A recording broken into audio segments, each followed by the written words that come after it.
नमस्कार दोस्तों, साइंस की इस प्रीवियस ईयर सीरीज में आपका स्वागत है। इसमें हम 2025-24 में एप्टेक पैटर्न के पूछे गए साइंस के क्वेश्चन देखेंगे जो आपकी आगामी परीक्षाओं के लिए अति महत्वपूर्ण होंगे। पहला क्वेश्चन है कि निम्नलिखित में से कुत्तों का डर किसे कहते हैं। राइट आंसर है साइनोफोबिया। साइनोफोबिया कुत्तों का अत्यधिक और तर्कहीन डर है। साइनो शब्द ग्रीक शब्द कयोन से आया है जिसका अर्थ है कुत्ता। माइसोफोबिया गंदगी का डर है। एंथ्रोफोबिया लोगों का डर है और हीमोफीबिया रक्त का डर है। अगला क्वेश्चन है दोस्तों, रिकिन एक अत्यंत विषैला प्रोटीन किससे प्राप्त होता है। राइट आंसर है रिकिनस कम्युनिकस। रिकिन अरंडी के पौधे जिसका वैज्ञानिक नाम रिकिनस कम्युनिकस है के बीजों से निकलता है। यह एक शक्तिशाली टॉक्सिन है जो कोशिकाओं में प्रोटीन संश्लेषण को रोक देता है। अगला क्वेश्चन है कि निम्नलिखित में से किस वायरस का उपयोग आनुवांशिक इंजीनियरिंग में रुचि के जीन को स्थानांतरित करने के लिए वेक्टर के रूप में किया जाता है। राइट आंसर है रेट्रोवायरस।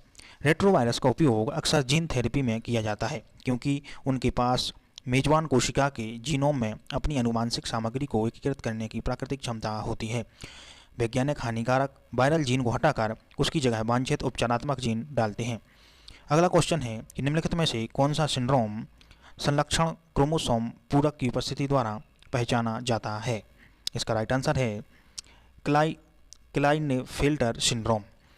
क्लाइनफेल्टर सिंड्रोम पुरुषों में होने वाली एक आनुवांशिक स्थिति है जिसमें कम से कम एक अतिरिक्त एक्स गुणसूत्र होता है जिसमें कैरियोटाइप 47XXY हो जाता है।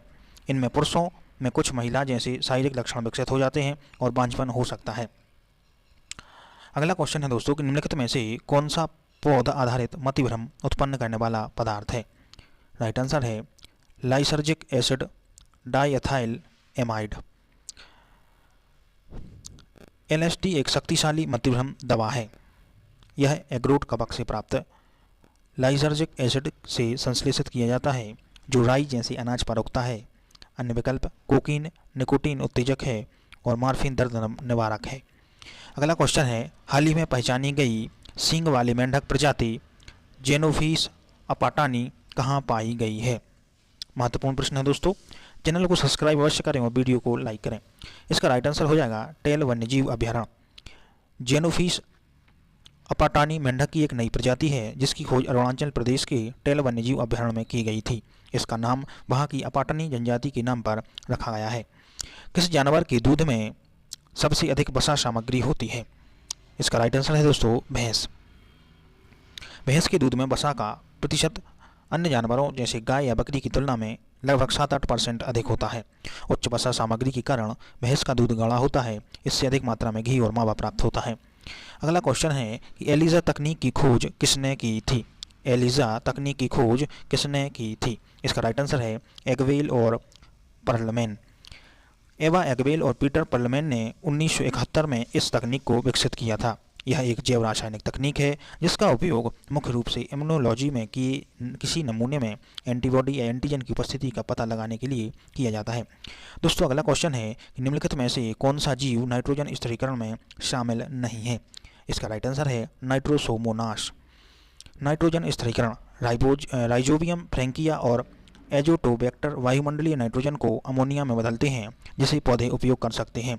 नाइट्रोसोमोनास एक नाइट्रीकरण जीवाणु है जो अमोनिया को नाइट्राइट में ऑक्सीकृत करता है, न कि वायुमंडलीय नाइट्रोजन का स्थिरीकरण करता है। अगला क्वेश्चन है दोस्तों कि कौन सा आयन सिनेप्स पर न्यूरोट्रांसमीटर रिलीज को ट्रिगर करता है। इसका राइट आंसर है कैल्शियम। जब कोई तंत्रिका आवेग सिनेप्स दो न्यूरॉन्स का मिलन बिंदु पर पहुंचता है तो कैल्शियम आयन चैनल खुल जाते हैं। अगला क्वेश्चन है सदृश्य में प्रश्न चिन्ह के स्थान पर आने वाले विकल्प का चयन करें। शुतुरमुर्ग पक्षी है तो शार्क मछली है।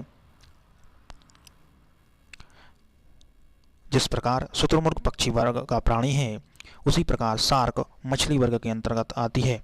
शार्क एक उपस्थि युक्त मछली है।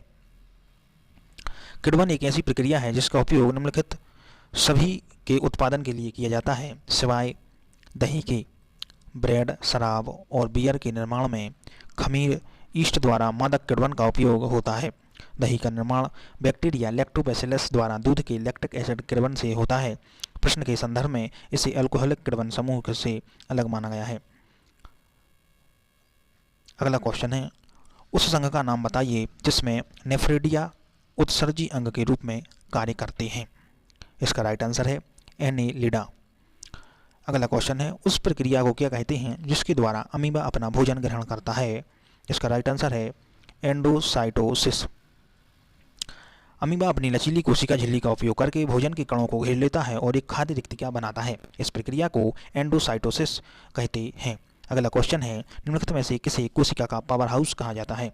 इसका राइट आंसर है दोस्तों माइटोकॉन्ड्रिया। माइटोकॉन्ड्रिया में कोशिकीय श्वसन होता है जहां भोजन का ऑक्सीकरण होता है। इस प्रक्रिया में ऊर्जा एटीपी अणुओं के रूप में मुक्त होती है जिसे कोशिका कार्यों के लिए उपयोग किया जाता है। मानव शरीर की में सबसे लंबी हड्डी कौन सी है। दोस्तों कुछ क्वेश्चन सरल भी आते हैं, ऐसी बात नहीं है कि सब कुछ टफ आता है। तो मानव शरीर में सबसे लंबी हड्डी फीमर होती है जो कि जांघ में होती है। यह शरीर की सबसे लंबी, सबसे भारी और सबसे मजबूत हड्डी होती है। निम्नलिखित में से कौन सा विटामिन जल में घुलनशील है। जल में घुलनशील विटामिन दोस्तों विटामिन सी है। विटामिनों को 2 वर्गों में बांटा गया है, विटामिन बी समूह और विटामिन सी पानी में घुल जाते हैं और शरीर में जमा नहीं होते हैं।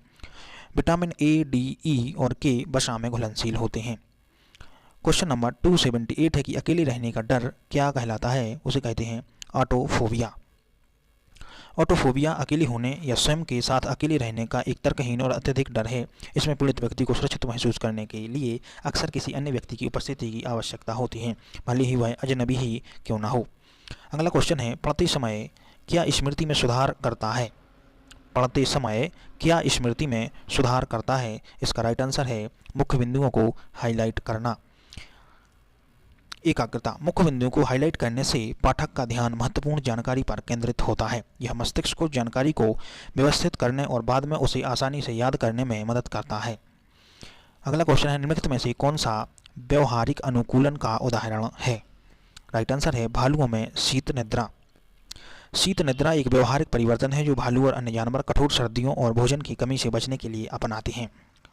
मोटी क्यूटिकल प्रवाहयुक्त शरीर वायुथैलियाँ जीवों की शारीरिक संरचना में स्थायी परिवर्तन है, व्यवहार में नहीं। दोस्तों अगला क्वेश्चन है कि प्रतिनिधित्व अनुमानी रिप्रेजेंटेटिव ह्यूरिस्टिक्स का एक उदाहरण है। राइट आंसर है प्रतिनिधित्व अनुमानी। प्रश्न में एक कांस्टेबल एक व्यक्ति को पसीने से तर और आंखें चुराते हुए देखकर शक करता है। इसे हम क्या कहेंगे, प्रतिनिधित्व अनुमानी कहेंगे। अगला क्वेश्चन है, मानव जीनोम परियोजना का मुख्य उद्देश्य था। मायोजीनोम परियोजना का मुख्य उद्देश्य था। इसका राइट आंसर है मानव जीनोम के सभी जीनों का मानचित्र बनाना और उन्हें समझना। ह्यूमन जीनोम प्रोजेक्ट एक अंतर्राष्ट्रीय वैज्ञानिक अनुसंधान परियोजना थी। इसका मुख्य लक्ष्य मानव डीएनए को बनाने वाले बेस पेयर्स के अनुक्रम को निर्धारित करना और सभी मानव जीनों की पहचान एवं मानचित्रण करना।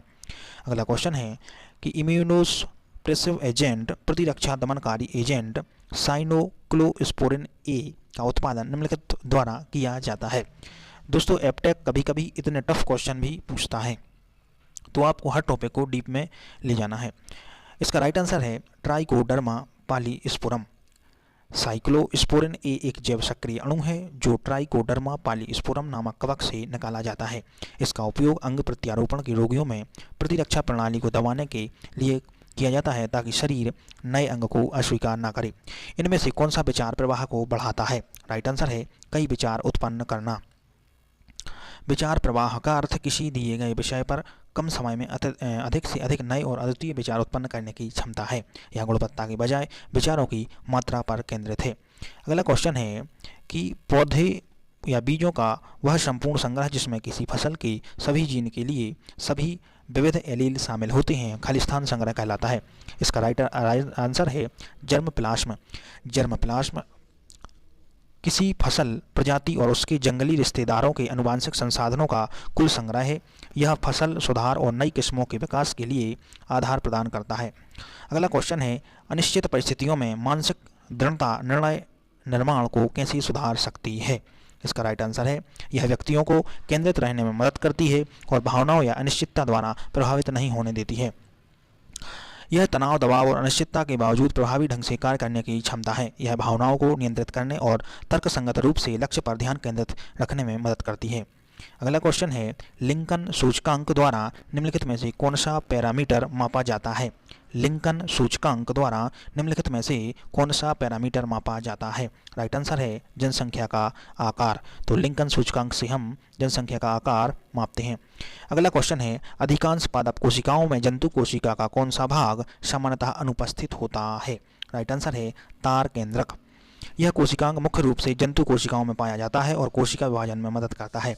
उच्च श्रेणी के पौधों की कोशिकाओं में तार केंद्रक अनुपस्थित होता है। अगला क्वेश्चन है, यह सिद्धांत की नई प्रजातियां कई पीढ़ियों के बाद नए लक्षण प्राप्त करके विकसित होती हैं, किसके द्वारा प्रस्तावित किया गया था? यह सिद्धांत किसके द्वारा दिया गया था? राइट आंसर है Jean Baptiste de Monet Lamarck.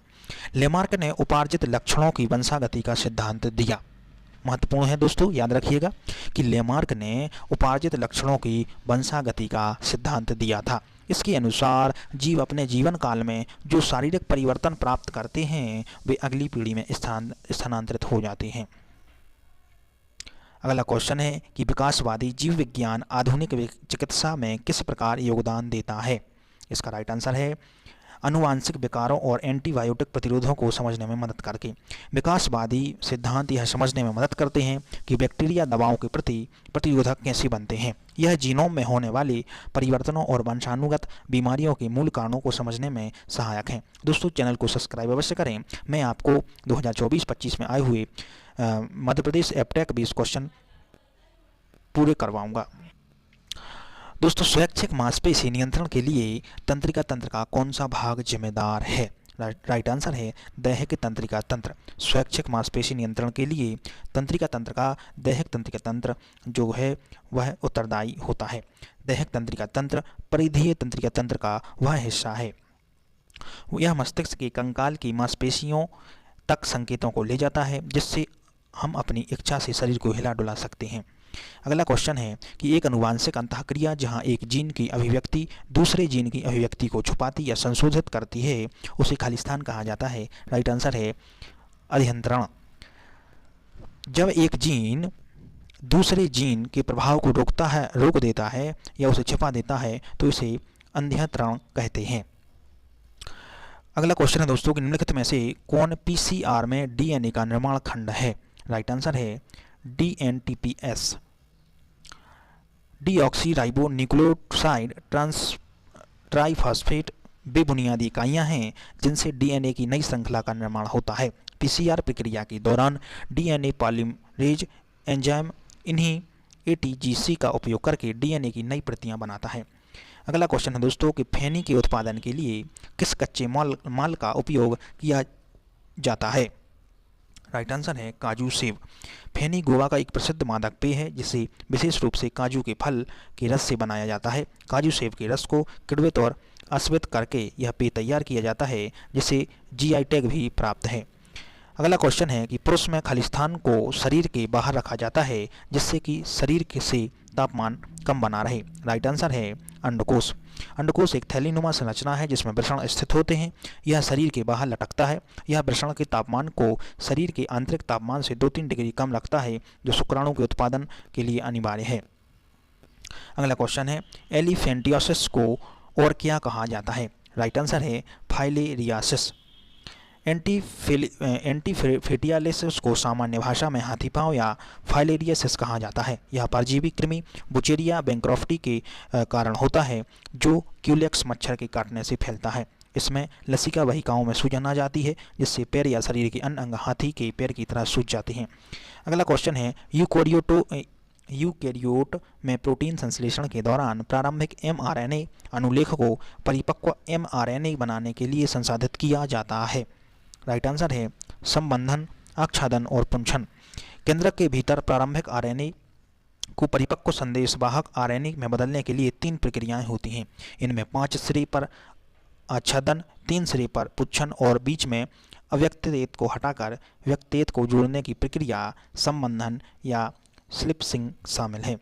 अगला क्वेश्चन है कि सेवान या बकरा मांस का औसत ड्रेसिंग प्रतिशत क्या है? राइट आंसर हो जाएगा 48। यह वध के बाद प्राप्त मांस के वजन और जानवर के जीवित वजन का अनुपात होता है। बकरियों के लिए यह औसत प्रतिशत आमतौर पर 45% से 50% के बीच होता है, इसलिए 48% सही उत्तर है। अगला क्वेश्चन है माइलिनेटेड तंत्रिका तंतु मुख्यतः निम्नलिखित में पाए जाते हैं। राइट आंसर है स्पाइनल और क्रेनियल तंत्रिकाओं में। यह तंत्रिका तंतुओं के चारों ओर एक विद्युत रोधी वसायुक्त परत है जो तंत्रिका आवेगों की गति को तेज करती है। रीढ़ की हड्डी और मस्तिष्क की तंत्रिकाओं में ये तंतु प्रचुर मात्रा में पाए जाते हैं और श्वेत द्रव का निर्माण करते हैं। अगला क्वेश्चन है दोस्तों कि निम्नलिखित में से कौन सा जीवाणु अत्यंत अम्लीय वातावरण में जीवित रह सकता है? इसका राइट आंसर है थायोबैसिलियम। थायोबैसिलस जीवाणु सल्फर का ऑक्सीकरण करके सल्फ्यूरिक अम्ल बनाते हैं और बहुत कम पीएच वातावरण में भी जीवित रह सकते हैं। इनका उपयोग अयस्कों से धातुओं के निष्कर्षण में किया जाता है। आज के लिए इतना ही दोस्तों, अगले वीडियो में फिर मिलते हैं। आप चैनल को सब्सक्राइब अवश्य करें, वीडियो को लाइक करें। नमस्कार।